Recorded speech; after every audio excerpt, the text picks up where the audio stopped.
A graça e a paz do Senhor a todos. É motivo de grande alegria estar aqui nessa noite, rever rostos de amigos projetistas, pessoas especiais. Foram 13 dias naquele projeto, mas nós criamos laços que creio que seja para uma vida toda. E eu gostaria que os amados irmãos abrissem as vossas Bíblias em 1 Timóteo, capítulo 6, do versículo 11 ao 16.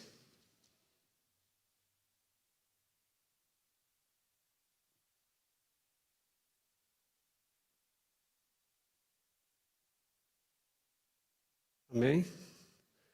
Que diz assim: Tu, porém, ó homem de Deus, foge dessas coisas.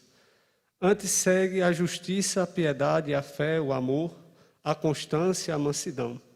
Combate o bom combate da fé. Toma posse da vida eterna, para a qual também foste chamado, e de que fizeste a boa confissão perante muitas testemunhas. Exorto-te perante Deus, que persevera a vida de todas as coisas, e perante Cristo Jesus, que diante de Pôncio Pilatos fez a boa confissão, que guardes os mandamentos imaculados, irrepreensíveis, até a manifestação do nosso Senhor Jesus Cristo, a qual, em suas épocas determinadas, há de ser revelado pelo bendito e único soberano Rei dos Reis, o Senhor dos Senhores, o único que possui imortalidade, que habita em luz inacessível, a quem homem algum jamais viu, nem é capaz de ver. A Ele honra e poder eterno. Amém. Enquanto eu orava, pedi ao Senhor uma palavra para trazer nesta noite, vinha à minha mente vocação. E essa palavra falou muito forte diante o projeto missionário, diante as coisas que nós vivemos naquele local. E o tema dessa palavra que eu venho trazer nesta noite é: qual é a nossa vocação?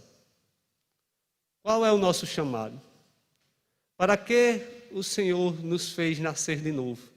Qual é o propósito de Deus para aqueles que o servem? Qual é o propósito de Deus para a sua igreja? Este é o tema dessa noite. E eu gostaria de introduzir, trazendo a lembrança do que, para que essa epístola foi escrita. Essa epístola foi escrita pelo apóstolo Paulo para o jovem Timóteo e a igreja de Éfeso.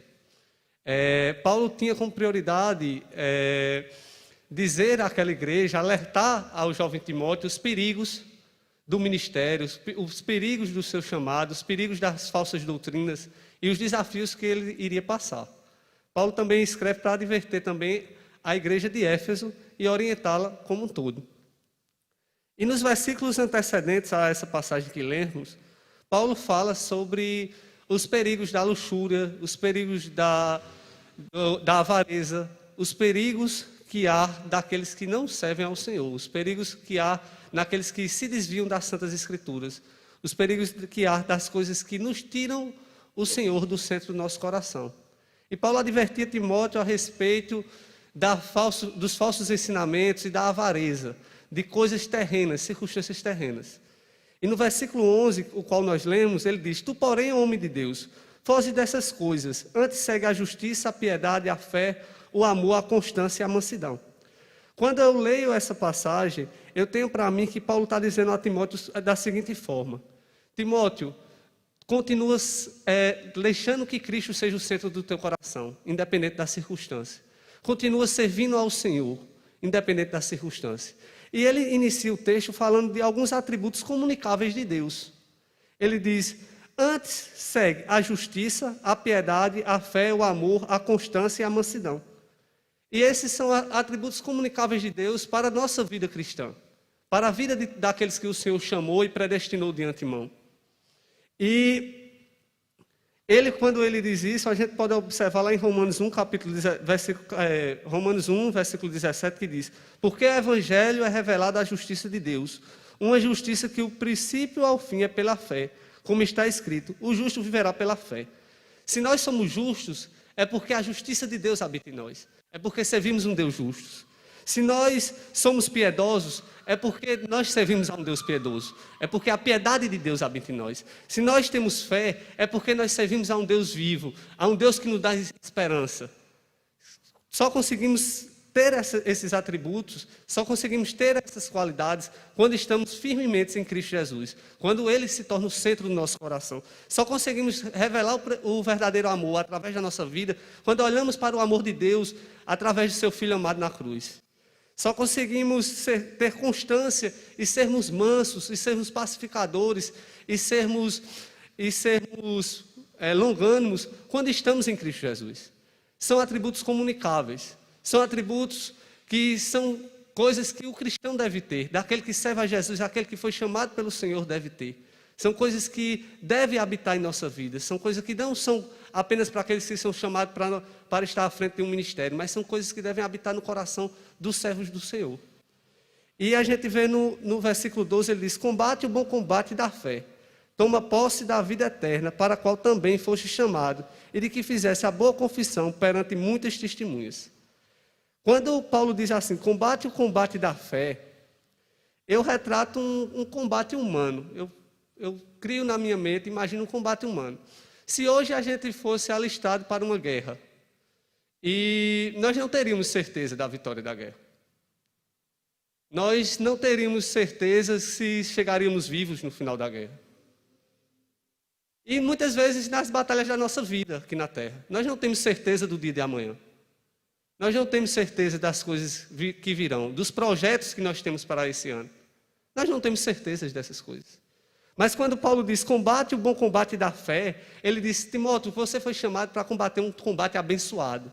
Você foi chamado para combater um combate que tem a esperança da vida eterna. Você foi chamado para combater um bom combate, que a vitória é garantida, porque a vitória foi conquistada por Cristo Jesus na cruz. É isso que Paulo está dizendo a Timóteo. Combate o bom combate da fé.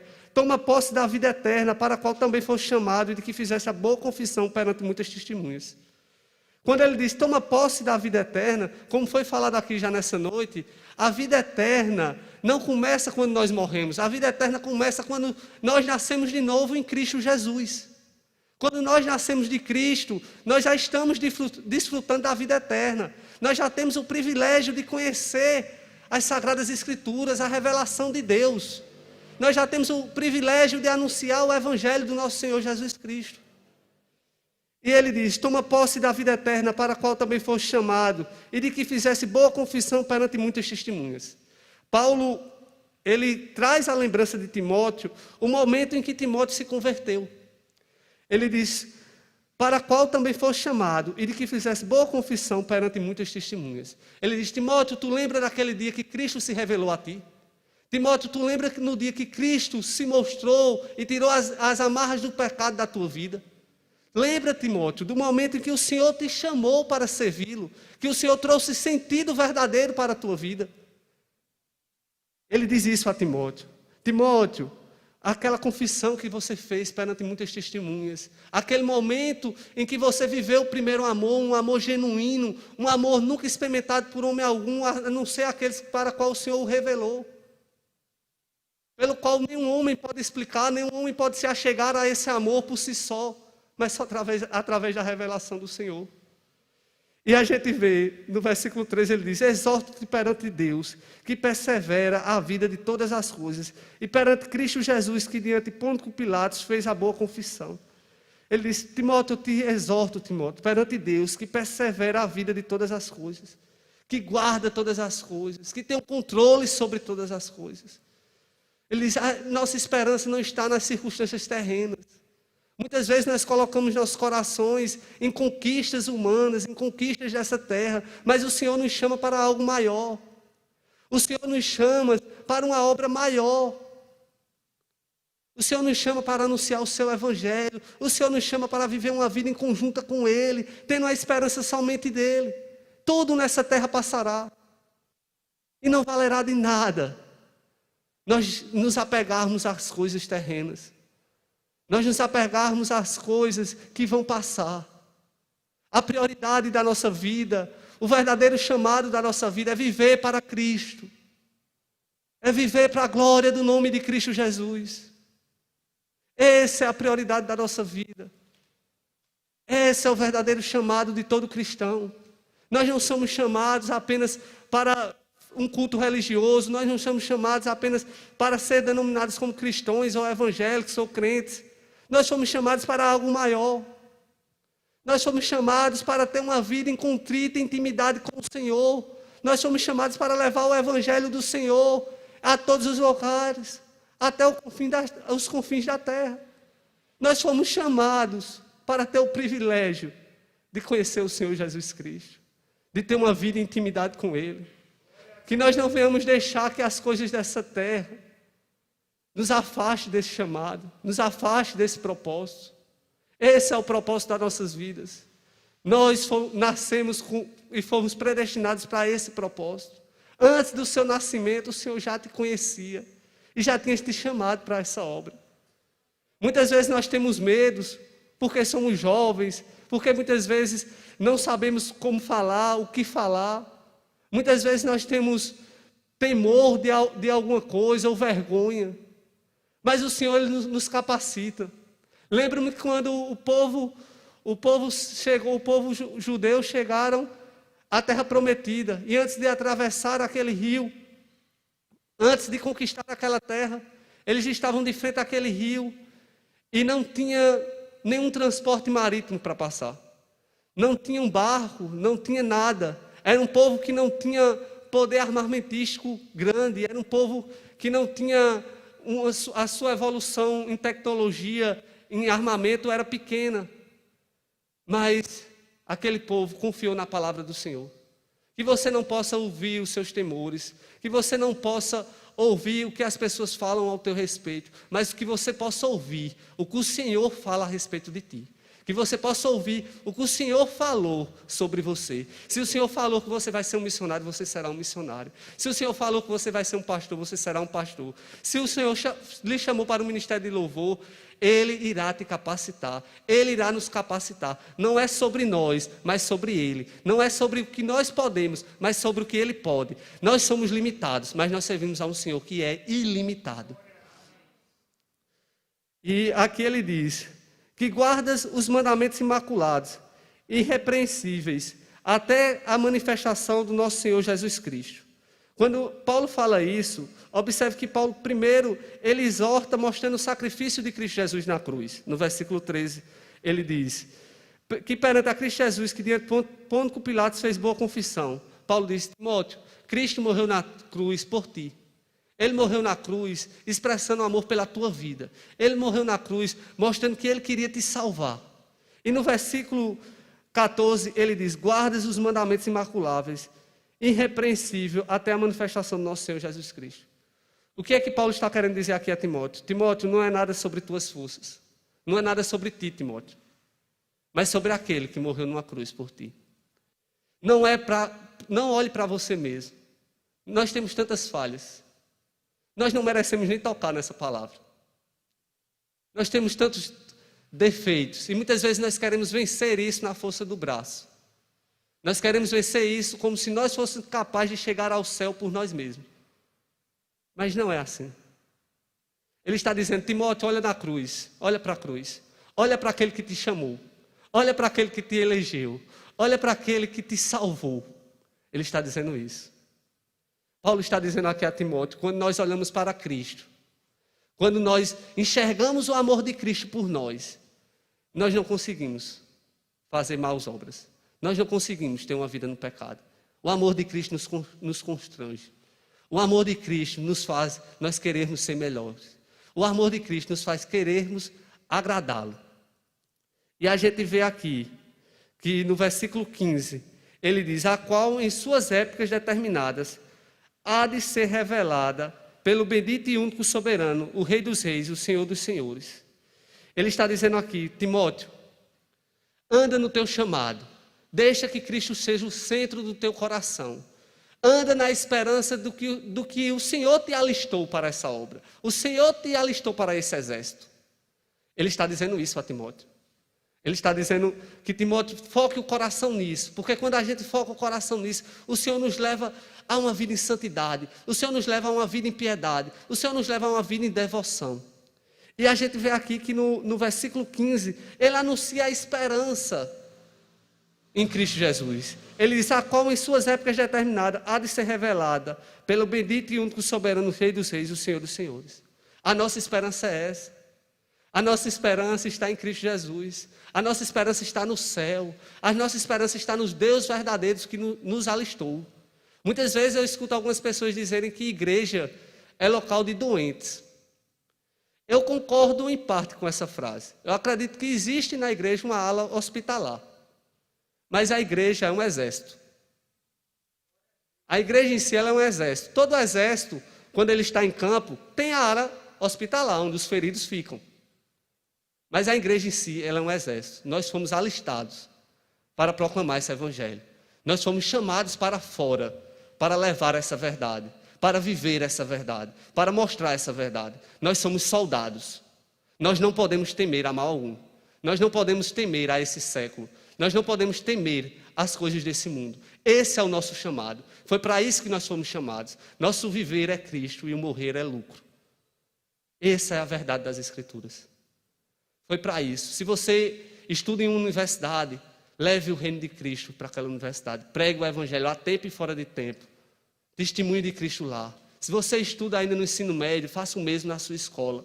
Não tema. Na rua, no seu trabalho, onde é que você vá. Seja uma testemunha viva de Cristo Jesus. Você foi chamado para isso. Esse é o teu chamado. Você foi alistado para isso. Para combater o bom combate. O bom combate da salvação. O combate que tem vitória certa. O combate que já é garantido. Nós não sabemos o que nós podemos fazer amanhã. Eu tenho vários planos mesmo para amanhã. Mas eu não sei se eu vou amanhecer vivo. Eu não posso ter minha esperança nas coisas dessa terra. De maneira alguma.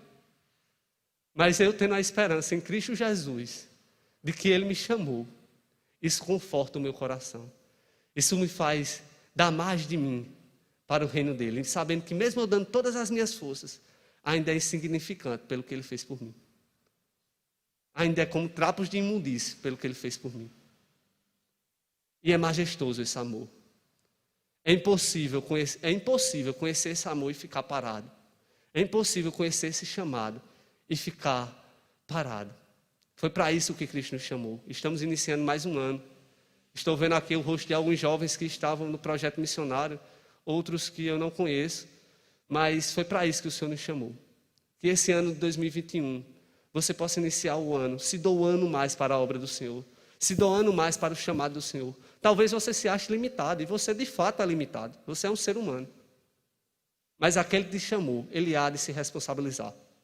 Ele há de se responsabilizar para a obra que ele te chamou.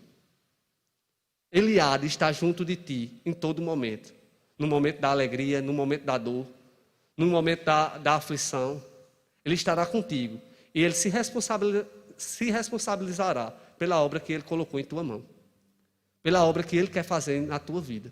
Que esse momento a gente possa se dedicar mais nesse ano para a obra do Senhor em nossas vidas. E aqui no versículo 16, o último versículo do texto que nós abordamos diz: o único que possui imortalidade, que habita em luz inacessível, a quem homem algum jamais viu, nem é capaz de ver. A ele honra e poder eterno. Amém. Engraçado, interessante que Paulo, no versículo 11, ele inicia com atributos comunicáveis de Deus, com coisas que Deus delibera a nós homens. Mas no versículo 16, ele fala de atributos incomunicáveis de Deus, o que fazem Deus único. E aqui ele começa falando sobre a imortalidade de Deus. Ele começa falando aquele que habita em luz inacessível. E ele diz: a quem homem algum jamais viu, nem é capaz de ver. Ele está dizendo aqui a majestade do Deus que nós servimos. Quando nós olhamos para esse Deus, quando nós olhamos para aquele que nos alistou, para aqueles que nos chamou, é impossível nós não nos dispormos a essa obra. Fé quer dizer isso, já dizia Samuel. Fé quer dizer crer em Deus e descrer em mim mesmo. Fé quer dizer isso. Quando nós olhamos para a majestade, para os atributos incomunicáveis do nosso Senhor, daquele que nos chamou, aquele que domina o tempo, aquele que domina todas as coisas dessa terra, aquele que tem poder sobre tudo e sobre todos, aquele que decreta, e seus decretos são invioláveis. Foi esse que nos chamou, foi esse Senhor que nos alistou. Ele olhou para nós, miseráveis pecadores, homens e mulheres frágeis, fracos, e disse: eu quero usar esse vaso como vaso de honra em minha obra. Eu quero fazer dessa pessoa um vaso de honra em minha obra. Ele nos determinou para isso. Essa é a vontade dele para nossas vidas. Que arda em seu coração nessa noite o chamado do Senhor. O chamado do Senhor para a obra dele. Que você possa se dispor mais em qualquer meio para servir a ele verdadeiramente. Sendo uma testemunha, uma carta viva do nosso Senhor Jesus Cristo. Assim como Paulo adverte Timóteo. Que isso sirva para nós nessa noite. Que nós possamos iniciar esse ano dessa mesma maneira. Fazendo seguindo essa mesma orientação que Paulo passou para Timóteo. Era essa passagem que eu queria trazer nessa noite para todos vocês. Que Deus vos abençoe. Em nome de Jesus. Amém.